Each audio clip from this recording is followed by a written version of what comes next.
مؤذن صاحب کہاں ہیں؟ مؤذن صاحب لازم استفا.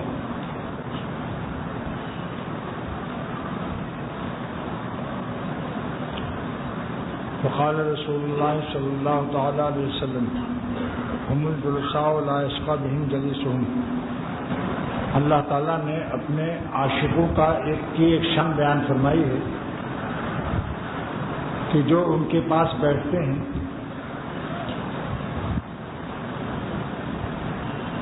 تو اللہ ان کی شقاوت کو سعادت سے بدل دیتا ہے. اور جب اللہ شقاوت کو سعادت سے بدلتا ہے تو تمام گناہوں کے چھوڑنے کی توفیق نصیب ہو جاتی ہے. لہذا علامات سعادت میں سے ہے کہ اللہ مرحمی بترک المعاصی، اللہ اس پر وہ رحمت نازل فرماتا ہے اہل سعادت پر کہ جس سے معاشیت کی ترک کی ان کو توفیق ہو جاتی ہے. اللہ ما رحم ربی، اللہ سبحانہ وتعالیٰ کا استثناء ہے. جو سائے رحمت خداوندی میں رہتا ہے، نفس سے زبردست کمینہ اور پلید کسی کا ہو، لیکن انشاءاللہ بشرط سائے رحمت خداوندی نفس اس کو کچھ نقصان نہیں پہنچا سکتا، کیونکہ مخلوق کی طاقت کتنی ہی قوی ہو خالق سے زیادہ نہیں ہے. لہذا جس کو اللہ تعالیٰ جس کی شقاوت کو سعادت سے بدلنا چاہتے ہیں اس کو اپنے پیاروں اور مقبول بندوں کی صحبت میں حاضری کی توفیق عطا فرماتے ہیں. اور جس قوم کو بستی میں عذاب دینا ہوتا ہے تو اہل اللہ سے اس کو بدگمانی میں ابتلا ہوتا ہے. مولانا رومی رحمۃ اللہ علیہ فرماتے ہیں، ہیچ قوم را خدا رسوا نہ کر. کسی بستی کو اللہ نے ذلیل نہیں فرمایا، کسی بستی کو اللہ نے عذاب نہیں فرمایا. تا دلے صاحب دلے نامت بدرد، یہاں تک کہ کسی اللہ والے کا دل دکھایا ان لوگوں نے تو دو عذاب میں مبتلا ہوئے. ایک تو اللہ تعالیٰ اپنی ایسی نالائق بستیوں سے اپنے پیارے کو اٹھا لیتا ہے اور پھر ان کے اوپر کوئی نہ کوئی وبال، بعض وقت کئی پشت تک وبال آ جاتا ہے. اللہ تعالیٰ پناہ ہوتی. جیسے کہ صالح باپ کا بیٹا 7واں پشت تھا، اللہ پاک فرماتے ہیں کہ ان کا 7واں باپ کانا ابوہما ابا السابع، 7واں باپ تھا اور اللہ نے ان کی دیوار جو گرنے والی تھی خضر علیہ السلام کو حکم دیا کہ اس کو سیدھی کر دو. کان تحتہ کنز لہما، 2 یتیم بچوں کی دیوار کے نیچے خزانہ تھا، وہ گرتی تو سب رشتہ دار اس کو لوٹ لیتے، لیکن اللہ پاک فرماتے ہیں کہ میں نے وہ دیوار سیدھی کرا دی تاکہ ان یتیم بچوں کا مال ان کے رشتہ دار نہ لیں، حتیٰ یبلغ اشدہما، یہ خود بالغ ہو جائیں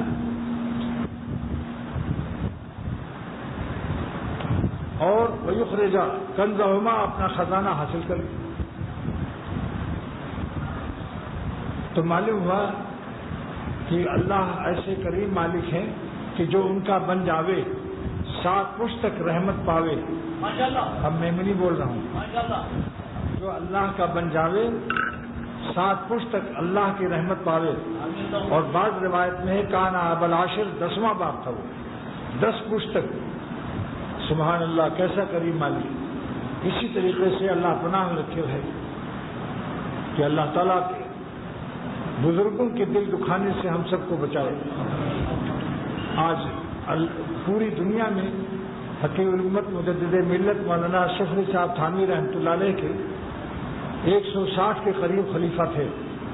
160، 150 سے بھی زیادہ. آج وہ دن ہے کہ ایک خلیفہ ہندوستان سے میرے مرشد تشریف لا رہے ہیں حج کے لیے. 5:40 پر جہاز لینڈ کرے گا، لینڈ یعنی زمین پر اتر جائے گا. مگر لینڈنگ جب تک نہ بولو لوگوں کو آج کل مزہ نہیں آتا. اور انشاءاللہ تعالی آج جمعہ، سنیچر، اتوار، پھر پیر کو روانگی ہو جائے گی 7 کو شام کو. لیکن حضرت کو ذوق بہت ہے، اس لیے ایئرپورٹ وغیرہ میں ہجوم کرنے کی ضرورت نہیں ہے. معلومات رکھیے ہم لوگوں سے، جس دن یہاں تشریف لائیں گے اگر مسافہ نہ ہو تو ایک نظر دیکھنے پر قناعت کیجیے، کیونکہ اللہ والوں کو ایک نظر دیکھنے سے بھی اللہ یاد آ جاتا ہے۔ حدیث شریف میں ہے کہ جو کسی اللہ والے کو دیکھ لے تو اس کو ابھی اللہ یاد آ جاتا ہے۔ اور حضرت شیخ عبد القادر جیلانی بڑے پیر صاحب رحمۃ اللہ علیہ کے سامنے ایک جنازہ لایا گیا کہ آپ اس کے لیے دعا کر دیجئے، تو شیخ عبد القادر جیلانی بڑے پیر صاحب رحمۃ اللہ علیہ نے پوچھا کہ کیا یہ شخص میری مجلس میں آیا کرتا تھا؟ لوگوں نے کہا کبھی نہیں آیا۔ میں اچھا میں کبھی بازار بغداد میں سے گزرا ہوں تو کبھی یہ میری نظر کے سامنے پڑا ہے؟ کہا ایسا بھی نہیں ہوا۔ کہا کبھی اس نے مسافہ کیا ہے؟ کہا یہ بھی نہیں ہوا۔ کہا کبھی میری نظر اس پر پڑی؟ کہا یہ بھی نہیں ہوا۔ ایک ٹھنڈی سانس کھینچی کہ کیا کہیں، ہم خصوصیت کا تعلق تلاش کر رہے تھے کہ اس خصوصی تعلق کی بنا پر میں اس کے لیے دعا کر دوں، اب عام دعا کرتا ہوں اللہم اغفر لی وللمؤمنین والمؤمنات۔ تو معلوم ہوا اللہ والوں کو ایک نظر دیکھنا، مسافہ کر لینا، لیکن اگر ان کو مسافے سے تکلیف ہو تو مسافہ بھی صبر کرو نہ کرو، کیونکہ حضرت کے بارے میں اطلاعی بہت ضعف کمزوری ہے، اس لیے مسافے کی بھیڑ بھاڑ مت لگاؤ، ایک نظر دیکھنا بھی بہت ہے۔ مولانا فقیر محمد صاحب رحمۃ اللہ علیہ ہو گئے، حضرت تھانوی رحمۃ اللہ علیہ کے خلیفہ پشاور سے آیا کرتے تھے یہاں۔ ایک مرتبہ وہ لمبی والی جو خانقاہ میں کرسی ہے لمبی والی جو ابھی ہے، اس پر ہمارے شیخ اور مولانا فقیر محمد صاحب رحمۃ اللہ علیہ دو خلیفہ حقیر امت کے بیٹھے تھے۔ تو ایک شخص نے مجھ سے اپنا خواب بیان کیا کہ آج رات میں نے خواب میں دیکھا، اور باشرہ آدمی، داڑھی بھی شرعی اللہ والا، اس نے کہا خواب میں نے دیکھا اور اس خواب کی تعبیر مجھ کو مل گئی۔ میں نے کہا کیا خواب دیکھا؟ اس نے کہا میں نے دیکھا کہ کعبہ شریف ایک نہیں ہے، دو کعبہ ہے، دو کعبہ ہے۔ میں نے کہا بالکل تعبیر یہی ہے کہ دو خلیفہ بیٹھے تھے۔ اللہ والوں کا وجود بہت بڑی نعمت ہے۔ عالم انہیں عالم سے بغیر کالم قائم ہے۔ جو اللہ والے عالم ہیں بہت بڑی نعمت ہے۔ ہمارے شیخ شاہ عبد الغنی رحمۃ اللہ علیہ فرماتے تھے کہ اگر قیامت کے دن اللہ تعالیٰ نے مجھ سے پوچھا کہ اے عبد الغنی تجھ کو میں نے حقیر امت جیسا مرشد عطا کیا تھا، تم نے میرا کیا شکریہ ادا کیا، تو میں رونے لگوں گا اور کہوں گا اللہ مجھ سے ایسے پیارے پیر اور مرشد کی شکریہ ادا نہیں ہو سکتا۔ تو فرماتے تھے جس کو سچا پیر مل جائے اور ڈاکوؤں سے، لٹیروں سے، ٹھگوں سے، بدعتیوں سے اور گمراہوں سے جو بچ جائے، کیونکہ راہبر اگر گمراہ ہے تو منزل بھی گمراہ ہے۔ اگر راستے پر چلنے والا گمراہ ہے تو کیسے منزل کو پہنچے گا؟ اس لیے جس کو سچا رہنما اللہ تعالیٰ عطا فرما دے، سچا پیر دے دیں، وہ شکریہ ادا کرو۔ کیونکہ بہت سے مرشد ایسے ہیں جو پیر تو ہیں مگر مولانا رومی فرماتے ہیں کہ وہ مچھلی کی شکل میں ہیں، اندر سے سانپ ہیں، اور دائم اندر آپ کار ماہیت، ہر وقت اللہ کی یاد میں غرق رہنا یہ مچھلیوں کا کام ہے۔ جیسے پانی میں ہر وقت مچھلی رہتی ہے یا نہیں؟ مچھلی پانی میں ہر وقت رہتی ہے، اور سانپ نہیں رہ سکتا کیونکہ وہ پانی کا جانور نہیں ہے۔ اللہ تعالیٰ کے دریائے قرب میں ہر وقت غرق رہنے والے یہ اولیاء اللہ کی روحوں کا مقام ہے، جس پر نفس کے زہریلے مادے اور سانپیت اور بدعمالیوں کی نحوستیں جن پر ہیں، ان کا دل اللہ تعالیٰ کے قرب دریائے قرب سے کچھ دیر رہیں گے، اس کا گھبراہٹ میں نکل کر بلوں میں گھس جائیں گے۔ یہ تلاش دل کرتے ہیں سانپ جو ہے۔ کتنا پیارا شعر حضرت جلال الدین رومی رحمۃ اللہ علیہ کا ہے کہ دائم اندر آپ کار ماہیت، ہر وقت پانی میں رہنا مچھلیوں کا کام ہے۔ مارنا باؤ کجا ہمراہیت، سانپ کو مچھلی کا مقام نہیں مل سکتا، لہذا سانپوں کو چاہیے کہ اپنی اصلاح کراؤ، جو زہر کی تھیلی ہے نکلوا دو۔ اسی لیے کہتا ہوں کہ جب تک کہ تمام گناہوں کے چھوڑنے کی توفیق نہ ہو، بعضوں کو تو یہ بھی خبر نہیں ہے کہ یہ گناہ بھی یا نہیں۔ بظاہر ہر سال حج عمرہ، حد جب دیکھو تلاوت و تسبیح، لیکن جب کوئی لڑکی دکان پر آ گئی پھر بڑے میاں کی آنکھوں کو ذرا دیکھیے، معلوم ہوتا ہے اس شخص کو دین کی فہم ہی نہیں۔ غض بصر جو حرام ہے، اللہ تعالیٰ نے قرآن پاک میں فرمایا کہ غض بصر فرض ہے اور نظر کو ڈالنا غیر محرم عورتوں پر حرام ہے، اور جس کو رسول اللہ صلی اللہ علیہ وسلم نے ارشاد فرمایا کہ زنا العین نظر بازی زنا ہے آنکھوں کا۔ آج بڑے کیا بات ہے بھائی، یہ صوفی ہیں، ہر سال حج عمرہ کرتے ہیں، ہر وقت تصویر، لیکن لڑکیوں کو، حسینوں کو، نمکین لڑکوں کو خوب دیکھ رہے ہیں، باتیں چبا چبا کر رہے ہیں۔ لڑکی ہے، ہاں بیٹی کیا چاہیے آپ کو، اور آنکھوں میں آنکھیں لڑائے جا رہے ہیں، مسکرائے جا رہے ہیں، ٹوپی ٹھیک کر رہے ہیں۔ مجدد زمانہ حقیر امت نے لکھا کہ کسی حسین کو دیکھ کر اگر ٹوپی بھی ایسے کر لیا اور پسینہ بھی پہنچ لیا اور داڑھی کو پھٹکار لیا، ذرا سنوار لیا، یہ نفس کی سب آمیزش اور نفس کی شیطانیت ہے۔ وہ سلیکٹڈ ہونا چاہتا ہے، اس حسین کی نظر میں یہ منتخب اور اپنے کو پسندیدہ کرانا چاہتا ہے، سلیکشن کے لیے انتظام کر رہا ہے جو الیکشن کر رہا ہے۔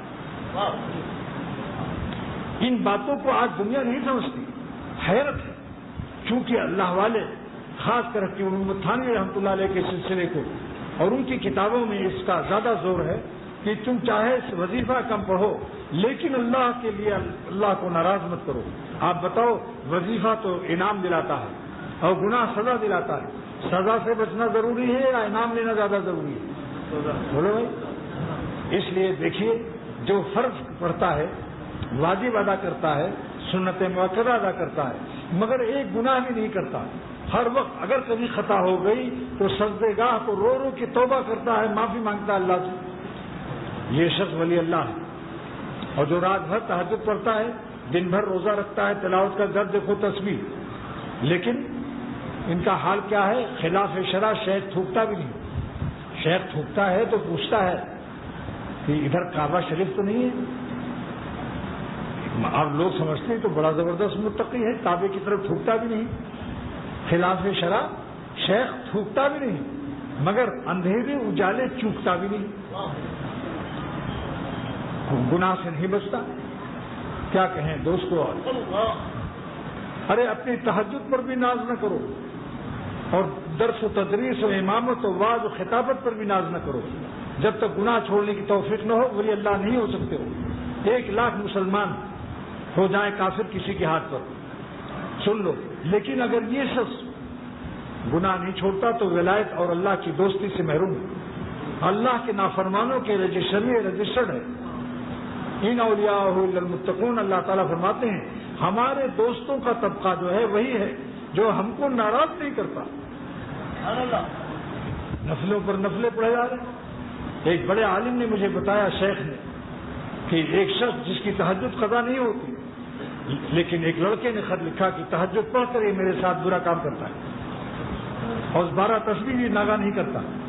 بری عادت، ڈاکٹر عالم ہونے سے بھی، کیا ڈاکٹر ہونے سے کسی ڈاکٹر کی گردے کی پتھری نکل جائے گی؟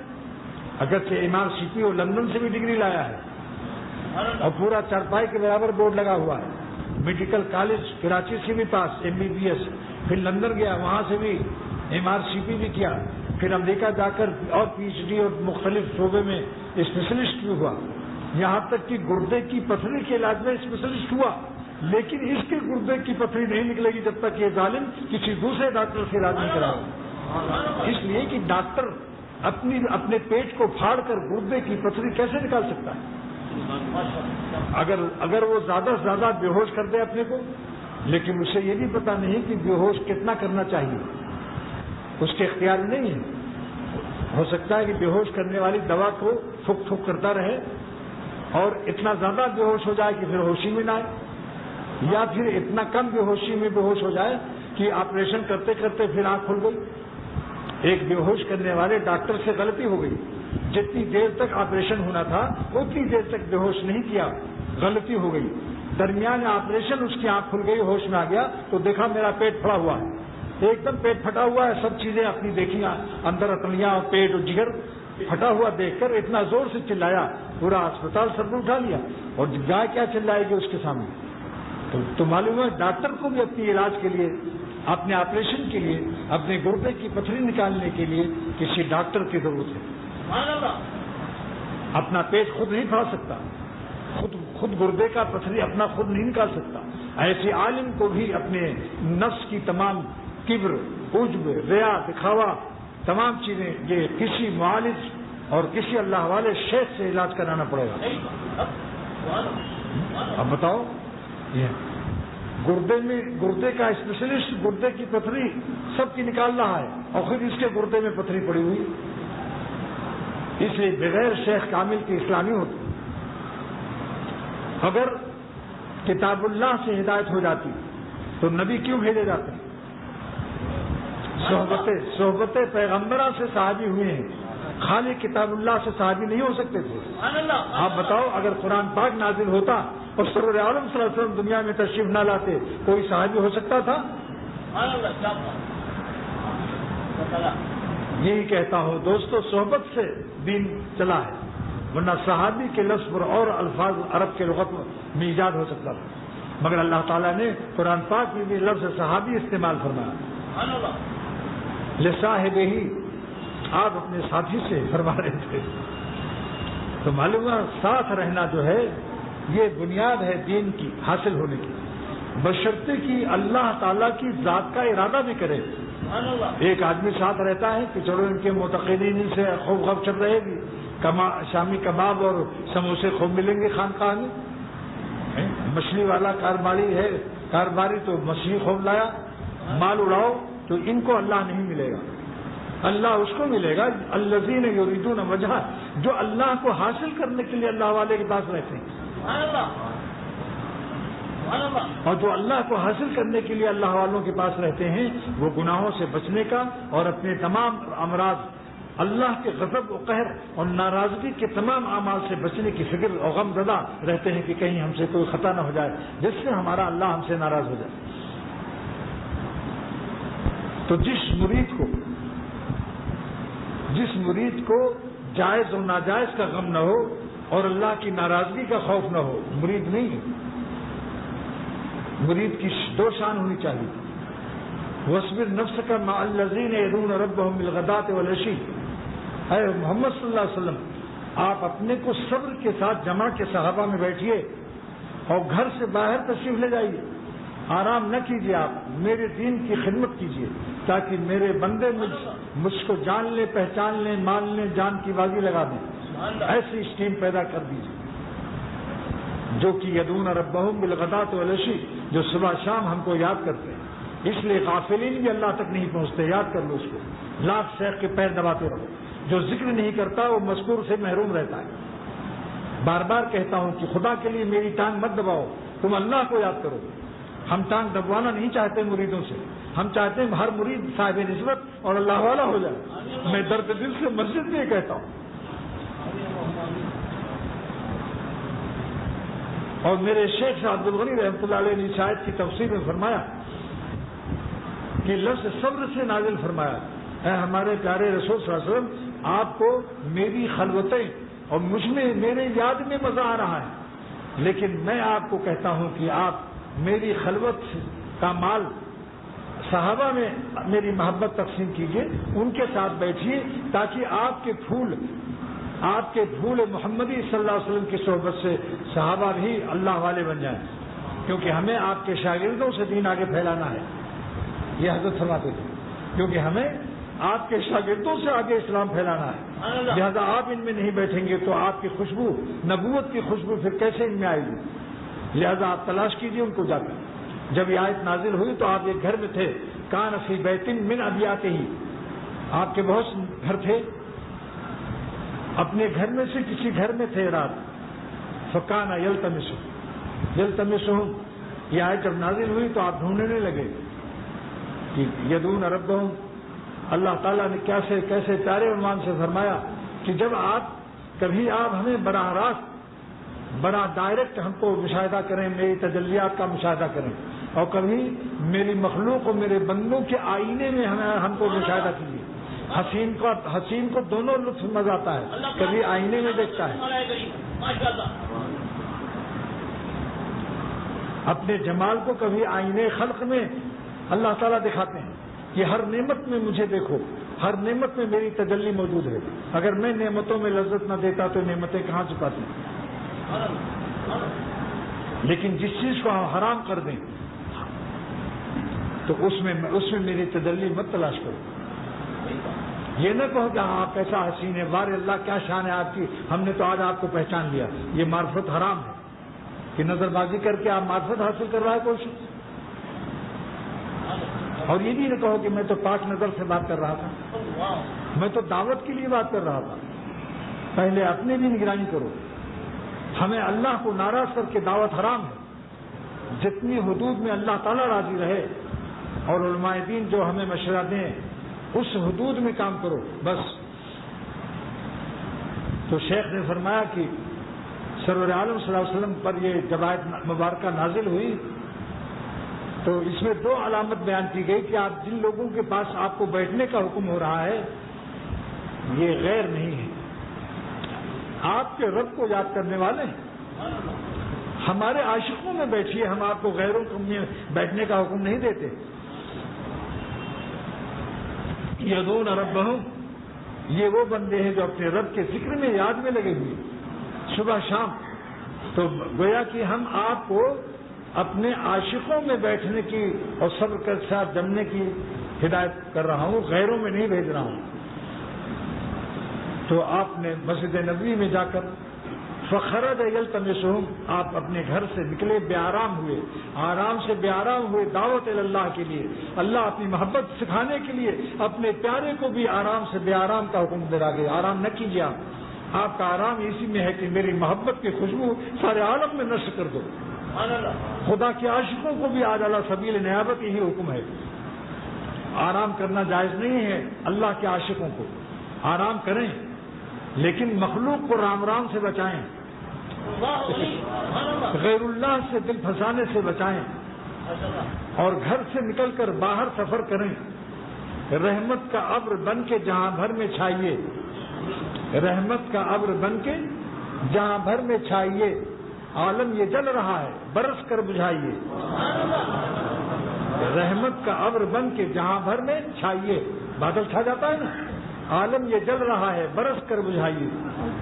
ایک بڑے عالم فقیر نے بتایا کہ سرور عالم صلی اللہ علیہ وسلم نے دعا کی کہ اے خدا عالموں کے لیے روزی ایک جگہ نہ رکھیو، اے خدا علماء دین کی روزی کو پھیلا دے تاکہ جگہ جگہ ان کی دعوت ہو، اپنی پیٹ اپنے رزق کے لیے وہاں جائیں گے مختلف شہروں میں، تو جہاں جہاں ان کا رزق لے جائے گا تو یہ دین بھی وہاں پھیل جائے گا. ہمارے دین کے پھیلانے کے لیے خدا علماء کی جسمانی رزق کو بھی ادھر ادھر منتشر کر دے. یہ جو مولویوں کو دعوتیں ملتی ہیں اس حدیث کا انعام ہے. ان کی حضور صلی اللہ علیہ وسلم کی دعا قبول ہوئی ہے مولویوں کے لیے. مولویوں کے لیے حضور صلی اللہ علیہ وسلم کی یہ دعا قبول ہوئی ہے کہ اللہ جو علماء دین میری امت میں ہیں ان کا رزق ایک جگہ نہ رہے کہ اپنے گھر ہی پر ہیں، ان کا رزق تقسیم کر دے تاکہ اپنی رزق کو جب تک نہ حاصل کریں گے تو موت نہ آئے گی.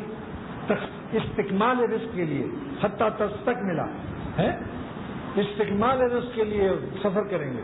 اگر ڈے ٹو رائٹ میں ان کی روٹی ہے تو وہاں جانا پڑے گا، اگر بفلو میں ان کی روٹی ہے اور تو جانا پڑے گا. جنوبی افریقہ، Durban, Johannesburg, Canada, Toronto, Chicago, New York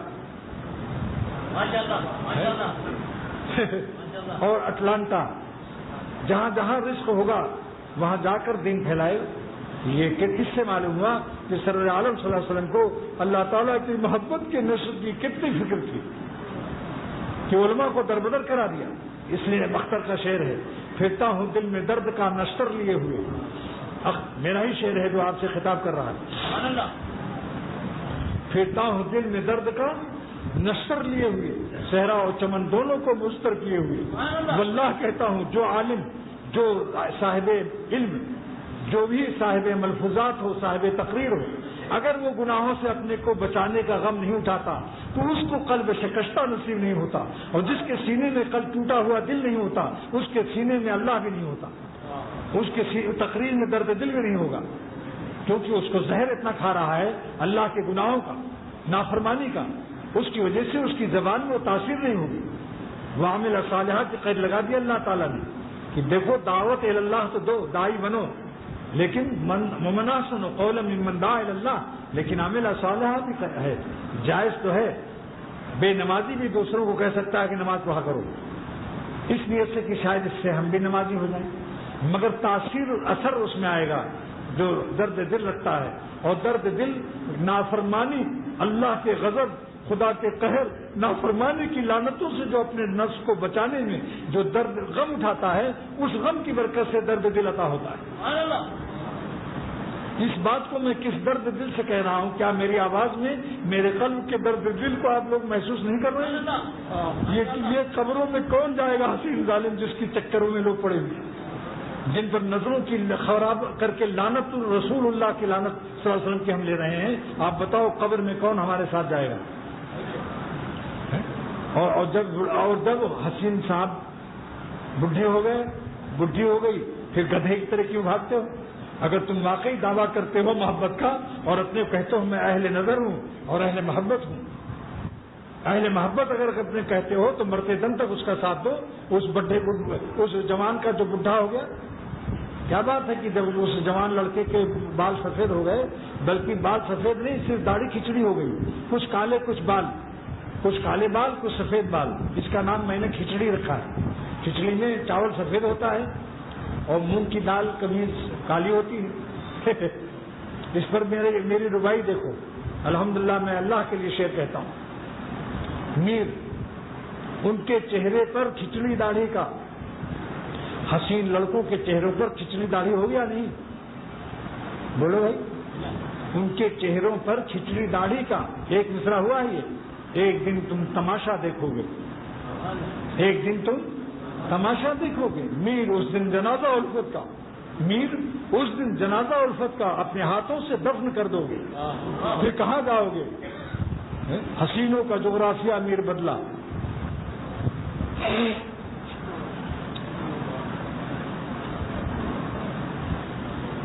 اگر گناہ سے تحفظ ہو جائے تو ایک اللہ آپ کو عرش اعظم تک پہنچائے گا، اگر گندگی سے پاک ہو جاؤ تو وہی دودھ کا عطر مست کر دے گا، اور جدھر سے گزرو گے وہ بھی مست ہو جائے گا۔ مگر پیشاب پیخانے کی بدبو کے ساتھ ہم نے اللہ کو نام رکھا ہے، ذکر کرتے ہیں مگر گناہ سے نہیں بچتے۔ لہذا میری ربائی ایک اور سنیے، حسینوں کا جغرافیہ میر بدلا۔ کہاں جاؤ گے اپنی تاریخ لے کر؟ بگڑنے والے جغرافیوں پر تباہ اور برباد ہونے والوں، تمہاری تاریخ برباد ہو رہی، تمہیں خبر بھی نہیں کہ ہماری زندگی ضائع ہو رہی، اور یہ عالم نہ ہوگا تو پھر کیا کرو گے؟ زحل مشتری زہرا مریخ لے کر، زحل مشتری زہرا مریخ لے کر۔ تو یہ میرا اپنی 70 سال کے نچوڑ پیش کر رہا ہوں آپ لوگوں کو، 70 سال کی زندگی کا نچوڑ کہ غیر اللہ سے تم توبہ کر لو۔ سارا عالم اللہ کے انوار سے بھرا ہوا ہے، یہ موتیا جو اتر آتا ہے آنکھوں میں جس سے نظر نہیں آتا، یہ غیر اللہ کا پانی ہے جو ہماری بینائی کو حق تعالیٰ کی تجلیات کے مشاہدے سے محروم رکھتی ہے۔ اگر گناہوں سے ہم سب توبہ کر لیں تو اللہ تعالیٰ تقویٰ کی برکت سے ہمارے دل میں آنکھیں پیدا کرتا ہے، دل کی آنکھوں سے اللہ والے دنیا ہی میں اللہ کو دیکھتے ہیں، اور ان آنکھوں سے تو انشاءاللہ جنت میں دیکھیں گے۔ لہذا اپنی زندگی کو جو ضائع ہو چکی گناہ میں اب مزید ضائع نہ کرو۔ من جرب المجرب حلت بہی ندامہ، نفس کی بات مان کر کے کتنی ذلتیں اور رسوائیاں ہوتی ہیں، سوچ لو اس کو، پھر آزماتے ہو نفس کو ایک دفعہ اور اس کی بات مان لیں۔ شاعر دہلی کا کہتا ہے، جو پہلے دن ہی سے دل کی نام سنا کرتے، نہیں، جو پہلے دن ہی سے دل کا نام کہا کرتے، یعنی دل نے جو کہا اس کو نہ مانتے، تو اب یہ لوگوں سے باتیں نہ ہم سنا کرتے۔ یہ ایسی تھوڑی اللہ تعالیٰ نے لا الہ کو مقدم فرمایا کہ غیر اللہ سے بچو، الا اللہ کو کیوں مؤخر فرمایا؟ طہارت الاسرار من دنس الاغیار، یہ دل کی پاکی ہے، دل پاک کرو، پھر پاک دل میں اللہ پاک آئے گا، پاک دل میں اللہ پاک آتا ہے۔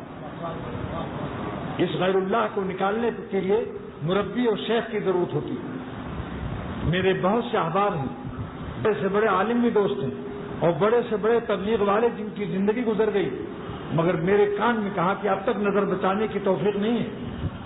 بخاری شریف پڑھا رہے ہیں، نظر بچانے کی علم کی وجہ سے عمل پر ہمت نہیں ہے۔ علم اور چیز ہے، عمل اور چیز ہے۔ علم کے لیے عمل لازم نہیں ہے۔ علم روشنی ہے، یہاں سے نیپا چورنگی تک روشنی نظر آ رہی ہے، پٹرول نہیں ہے، چلے گی موٹر؟ علم روشنی ہے، لیکن روشنی جہاں تک جانا ہے راستہ تو معلوم ہو گیا۔ راستے پر چلنے کے لیے اللہ کی محبت، اللہ تعالیٰ کے خوف کا پٹرول ہونا چاہیے، جو اہل اللہ کے سینوں سے عطا ہوتا ہے۔ اللہ کی محبت، اللہ والے اللہ کی محبت کے اور اللہ کے خوف کے پٹرول پمپ ہیں۔ اسی لیے جو پٹرول پمپ تک بھی موٹر نہ جا سکے تو دوسری موٹر کو اپنے رسے میں باندھ کر لانا چاہیے، پھر ساری زندگی شکریہ ادا کرے گا۔ جو خود سے نہ آتے ہوں ان کو ایسے جگہ پر لے جاؤ جہاں اللہ کی محبت سکھائی جاتی ہے۔ سبت بلوازم ہی،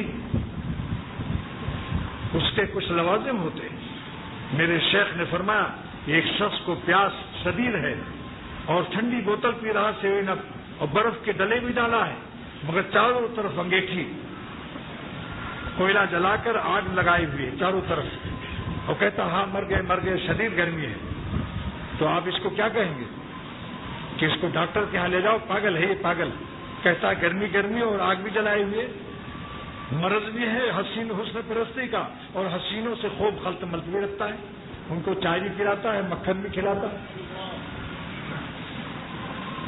اگر حسین بزرگ نہ ہوتے تو اللہ تعالیٰ نے فلا تقربوها کیوں فرمایا کہ گناہوں کے اسباب سے بھی دور رہو۔ کیچڑ زیادہ ہوتی ہے تو ہاتھی بھی گر جاتا ہے، یاد رکھو چبیل بچیار شد پیلا بلغم۔ سادی شیرازی نے فرمایا کہ اگر کیچڑ زیادہ ہو جائے تو ہاتھی جیسا تگڑا جانور بھی گر جائے گا۔ تقویٰ پر ناز نہ کرو، ایسے ماحول میں روزی بھی مت کماؤ جہاں ہر وقت لڑکیاں ہوتی ہیں۔ انشاءاللہ تھوڑی روزی میں اللہ برکت دے دے گا۔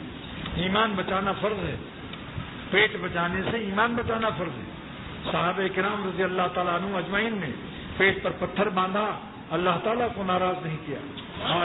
آج وہ شہید ہو کر اپنے خون شہادت سے اللہ اور حضور صلی اللہ علیہ وسلم نے اپنے خون نبوت سے اللہ تعالیٰ کی وفاداری کی تاریخ لکھ گئے۔ کیا ظالم ہم لوگ ہیں، کیا محبت کا دعویٰ کرتے ہیں۔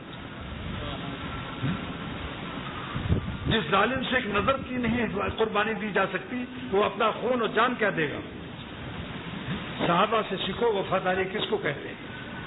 وفاداری اللہ کا وہ بندہ وفادار ہے جو اپنے دل کی خواہش کو توڑ دے اور اللہ کے قانون کو نہ توڑے۔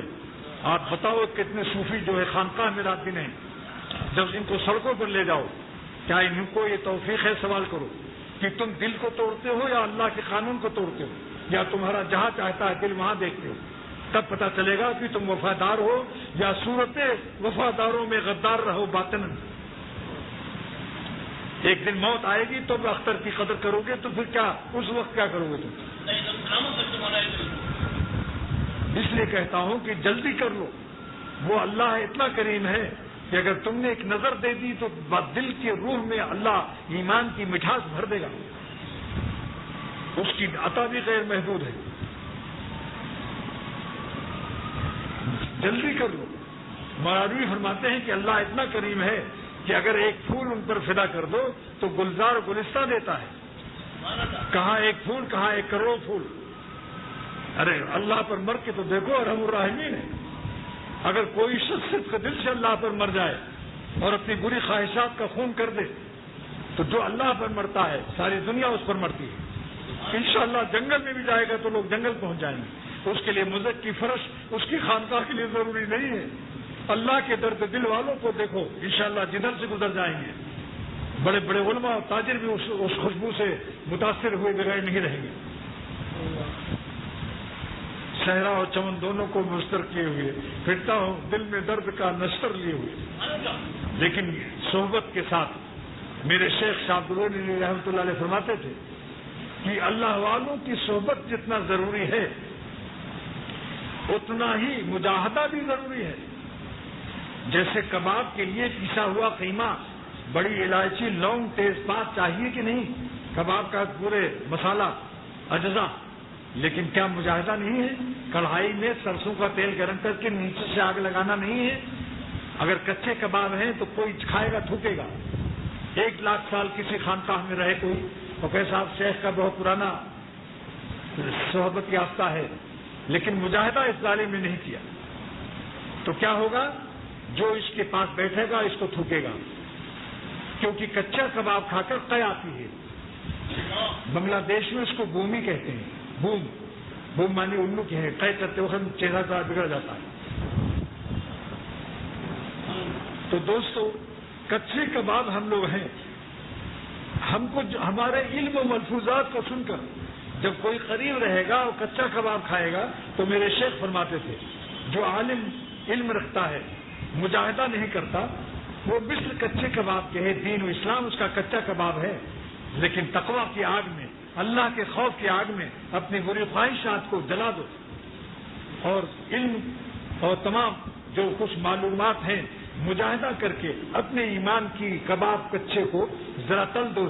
تو جب کباب تلا جاتا ہے نیچے سے آگ لگتی ہے سرسوں کے تیل میں یا کسی تیل میں، تو محلے بھر تک خوشبو جاتی ہے، محلے بھر تک، اور پورا محلہ کہتا ہے کہیں کباب تلا جا رہا ہے۔ ایک اللہ والا شاہ عبد الوہاب شعرانی رحمۃ اللہ علیہ فرماتے ہیں کہ ایک اللہ والا پہلا کمرہ چھوڑ کر دوسرا کمرہ چھوڑ کر 6-7 کمرے کے اندر رو رہا ہے اللہ کی یاد میں، اللہ تعالیٰ اس کی خوشبو کو سارے عالم میں پھیلاتے ہیں، اگرچہ یہ چھپا ہوا 7ویں کمرے میں ہے ایک دم دور۔ یہ اللہ تعالیٰ کی شان کرم ہے کہ اپنے عاشقوں کو کی خوشبو کو نشر کرتے ہیں، کیونکہ اپنے عاشقوں کی خوشبو کو اللہ تعالیٰ اپنی خوشبو سمجھتے ہیں۔ اللہ تعالیٰ اپنی محبت کی خوشبو کو، اپنے عاشقوں کی خوشبو کو اپنی خوشبو سمجھتے ہیں۔ مولانا رومی رحمۃ اللہ علیہ فرماتے ہیں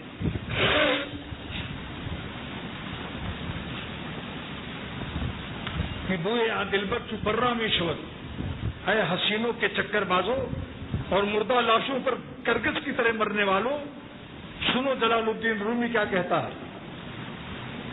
بوئے آ دلبر چپرا میں شوت، اس اللہ پاک مولائے عرش عظیم کی خوشبو جب فرش پر جلال الدین کی روح کو آتی ہے، اللہ کے قرب کی خوشبو، اتنا مزہ آتا ہے۔ یہ زباں جملہ حیران میں چوت، کوئی لغت دنیا میں نہیں ہے جس سے میں اللہ تعالیٰ کی غیر محدود لذت قرب کو بیان کر سکوں۔ محدود لغت سے، محدود ڈکشنری اور محدود لغت اللہ تعالیٰ کی غیر محدود لذت کو نہیں بیان کر سکتی، مگر یہ درد دل، یہ تقویٰ کا نور انہی لوگوں کو اللہ عطا کرتا ہے جو اپنے نفس مردار و دشمن کے مخالفت میں جان کی بازی لگاتے ہیں۔ یا اے نفس، اگر تو گناہ نہ کرنے سے موت کو قبول کرتا ہے تو میں تیری موت کو قبول کرتا ہوں، مگر میں اللہ کو ناراض نہیں کر سکتا۔ نہ دیکھیں گے نہ دیکھیں گے، انہیں ہرگز نہ دیکھیں گے کہ جن کو دیکھنے سے رب میرا ناراض ہوتا ہے۔ آخر دوستوں کچھ تو شرافت سے کام لو، جس کی روٹی کھاتے ہو، جو پالتا ہے، جو آنکھوں میں اپنی روٹیوں سے خون بنا کر روشنی بھیج رہا ہے، اسی آنکھ کی روشنی دینے والے کو کس بے دردی سے تم اس آسمان والے کو کیسے بھول جاتے ہو؟ کہاں ذاتی خانقاہ، کہاں منتظم رہتا ہے، کہاں روزہ مبارک اس وقت ہوتا ہے، کیوں بازاروں میں اللہ تعالیٰ کو فراموش کیا جاتا ہے؟ بتاؤ، یہ شریفانہ کام ہے؟ سوچو تو صحیح کہ ہم کہاں دیکھتے ہیں، اللہ تعالیٰ ہم کو دیکھ رہا ہے۔ لہذا در اللہ کی خوشبو، تقویٰ کی نعمت اگر چاہتے ہو، دونوں جہان میں چین سے رہنا چاہتے ہو، واللہ مسجد میں قسم کھا کر کہتا ہوں کہ ان حسینوں سے تم چین نہیں پاؤ گے۔ جو حلال چین ہے وہ بھی چھن جائے گا۔ حرام روزی جب آتی ہے تو حلال روزی کو بھی ضائع کرتی ہے۔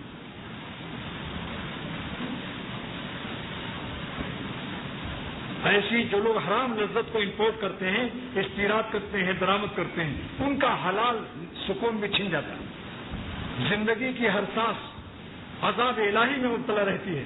یہ بات میرے حکیم امت، میرے دادا پیر مجدد نے فرمایا کہ جو لوگ اللہ کو چھوڑ کر غیر اللہ میں نظریں خراب کر رہے ہیں، یہ ظالم عشق مجازی سے عذاب الہی میں دنیا ہی میں ابتلا ان کا ہے۔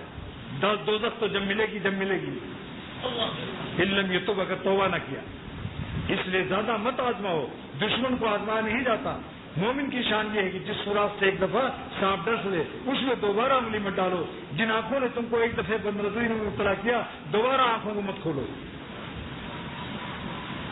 ایک غیر عالم شخص مگر اللہ والا، اس نے مجھے بتایا کہ جس کے گھر میں مال و دولت ہے، مال و دولت، بتاؤ گھر کے دروازے میں تالا مضبوط لگاتا ہے یا نہیں؟ تو جس کے دل میں ایمان کی دولت آتی ہے وہ آنکھوں پر اپنا مضبوط تالا رکھتا ہے۔ وہ شخص کنگال ہے، غریب و مسکین ہے، اللہ کے قرب کی دولت سے محروم ہے، جو اپنی آنکھوں کے تالا کو کھول دیتا ہے۔ یہ دلیل ہے اس کی کہ اس کے قلب میں اللہ کی محبت کی دولت نہیں۔ اگر صاحب نسبت ہوتا تو حفاظت دولت نسبت کی خاطر سے یہ اپنی آنکھوں کو ضائع حرام جگہ استعمال نہ کرتا۔ آخر یہ بتائیے، موت کے بعد کوئی مردہ گناہ کرے گا؟ موت آنی یا نہیں؟ تو مرنے کے بعد جس ظالم نے گناہ چھوڑا اس ظالم نے کیا پائے گا اللہ تعالیٰ سے؟ مرنے کے بعد تو کافر بھی گناہ نہیں کرتا۔ کس منہ سے اپنے آپ کو کہتے ہو عشق باز؟ سودا قمار عشق میں شیریں سے کوہکن، بازی اگر سے لے نہ سکا سر تو کھو سکا۔ کس منہ سے اپنے آپ کو کہتا ہے عشق باز؟ اے روح سیاہ تو اس سے تو یہ بھی نہ ہو سکا۔ آپ بتاؤ، اللہ والوں نے تو جان دے دی، خون شہادت، 70 شہید ایک دن میں لیٹ گئے، اور 70 شہیدوں کی جنازے کی نماز سرور عالم صلی اللہ علیہ وسلم نے پڑھایا، اور ہر شہید کی جسم مبارک سے اور خون مبارک سے یہ شعر نشر ہو رہا تھا بزبان حال، ان کے کوچے سے لے چل جنازہ میرا، ان کے کوچے سے لے کر جنازہ میرا، جان دی میں نے جتنی خوشی کے لیے اور بے خودی چاہیے بندگی کے لیے۔ کیا مٹی کے ڈھیلے بنے ہوئے ہو؟ مولانا فرماتے ہیں سب مٹی کے ڈھیلے ہیں جو خدا تعالیٰ پر جان نہیں دیتے، یہ اس قابل نہیں ہے کہ ان کو جاندار کہا جائے، ان کے دل جسم میں جان نہیں، یہ مٹی کے ڈھیلے ہیں، مٹی سے چپکے ہوئے ہیں۔ اللہ کی محبت ہوتی تو جس طرح ہوائی جہاز ٹکاف کرتا ہے اپنے مستقر، اپنی فطری اجزاء جو زمین سے ہیں ان کو چھوڑ دیتا ہے، اور پیٹرول کی طاقت سے زمین رن وے چھوڑ کر اڑ جاتا ہے، تو جس کے قلب کو اللہ تعالیٰ اپنی محبت کا پیٹرول دیتے ہیں وہ اپنے تمام جسم کی تمام مٹی کے کھلونے اور حسینوں کو سے ٹکاف کر کے اپنے روح اور قلب کے جہاز کو ٹکاف کر کے اڑا دیتا ہے، اور اڑتا جب ہے تو بہت سے پیسنجر کو بھی اڑا لیتا ہے، بہت سے اللہ والے بھی اس کے ساتھ اللہ والے بن جاتے ہیں۔ وآخر دعوانا الحمدللہ رب العالمین۔ آج میرے شیخ انشاءاللہ دعا کرو اللہ تعالیٰ ہمارے شیخ عافیت کے ساتھ آ جائیں۔ پوری کائنات میں ایک ہی خلیفہ رہ گئے، حقیق امت کی نشانی پورے عالم میں، اللہ ان کی زندگی میں برکت دے اور ان کی سایہ شفقت کو اور سایہ رحمت کو ہمارے سروں پر قائم دائم فرمائے۔ اللہ تعالیٰ سے خیریت سے آئیں اور خیریت سے پھر حج کا ارادہ ہے، اللہ تعالیٰ حج مقبول جملہ حاجیوں کو عطا فرمائے، حج مقبول۔ اور جو لوگ حج کو جا رہے ہیں ان سے اکثر اپنے لیے، خانقاہ والوں کے لیے، بچوں کے لیے دعا کی گزارش کرتا ہے اور صلاۃ و سلام کا وکیل بناتا ہے اپنی طرف سے، سب دوستوں کی طرف سے، کہ بھائی آپ لوگ چاہتے ہو نا، بس جتنے حاجی یہاں جانے والے بیٹھے ہیں ان سے گزارش ہے کہ اختر کے لیے، خانقاہ کے لیے، آپ سب کے لیے، بچوں کے لیے، ہمارے اور آپ کے سب کے لیے دعا کریں۔ مینا میں، عرفات میں، مزدلفہ میں، یہ قبولیت کے مقامات۔ کاش کہ میں اگر میرے اختیار میں ہوتا تو میں آپ کے سینے کا آپریشن کر کے اس درد دل کو داخل کرتا کہ اللہ کے لیے نافرمانی چھوڑ دو، ایک ساتھ میں اپنے مالک کو ناراض نہ کرو، انشاءاللہ اتنے نفع میں رہو گے کہ ان مردہ لاشوں کی رنگینیوں کو بھول جاؤ گے، پھر تمہیں ان میں بدبو نظر آئے گی کہ سب پیشاب پیخانے اندر بھرے ہوئے، الو پنا اور حماقتوں کی انتہا ہوتی ہے۔ اب اس سے زیادہ تو میرے پاس اب الفاظ بھی نہیں، جب الفاظ میرے ختم ہو گئے تو اب میں اللہ تعالیٰ سے فریاد کرتا ہوں کہ ہم بلاتے تو ہیں سب کو، مگر اے رب کریم ہم سب پر کچھ بن جائے اس طرح کی بنائے نہ بنے۔ اللہ تعالیٰ اپنی رحمت سے اور رحمت بحر ذخار کہ غیر محدود نگرافال برسا دے ہم سب کا، اور جو آپ کا نہ بننا چاہے اپنے نفس کی نالاکی سے، اے خدا ہمیں جذب کر کے، ہمیں زبردستی مجبور کر کے اپنا لائق بنا لے، کہ ہر بات چاہتا ہے کہ میرا بیٹا میرا لائق ہو جائے، تو آپ تو ہمارے ربا ہیں، ہم نالائق بندوں کو اپنے رحمت کے تقاضے سے لائق بنا دیں۔ وآخر دعوانا الحمدللہ رب العالمین، وصلی اللہ تعالی علی خیر خلقہ محمد وآلہ وصحبہ اجمعین برحمتک یا ارحم الراحمین۔